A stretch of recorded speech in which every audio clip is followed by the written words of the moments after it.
Hello my dear students. तो इस short video रे हमें यूनिट 3 रो ठीक अछि एही इंपोर्टेंट क्वेश्चन टाको डिस्कशन करिबा। तो क्वेश्चन टी कोन ना एन एलिमेंट ऑफ प्रमोशन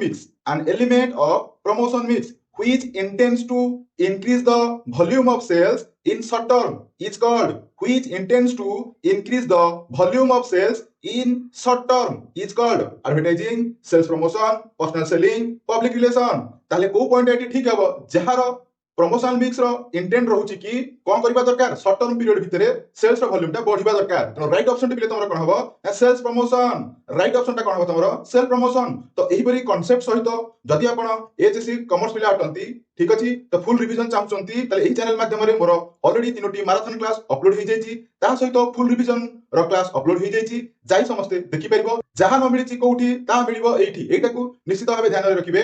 जहा न मिलिची कोठी ता मिलिबो एठी यार अर्थ होची कोन ना तम बीएसएम रो सब यूनिट वाइज एमसीक्यू रो डिस्कशन आम चैनल माध्यम रे तुमको प्रोवाइड करा जाउची। तो ऑलरेडी 3 डेज हला अपलोडेड अछि। एग्जाम को जिबा पूर्व जाई से वीडियो को देखियो कौन सी कांसेप्ट वाइज तमरो एमसीक्यू जेमती मिस न होई जाय। जदि वीडियो आपनको भल लागिची ताहले आगु को शेयर करंतु, कमेंट मध्ये करंतु, वीडियो को लाइक करंतु, भल लागिले चैनल को टिके सब्सक्राइब करि दियंतु।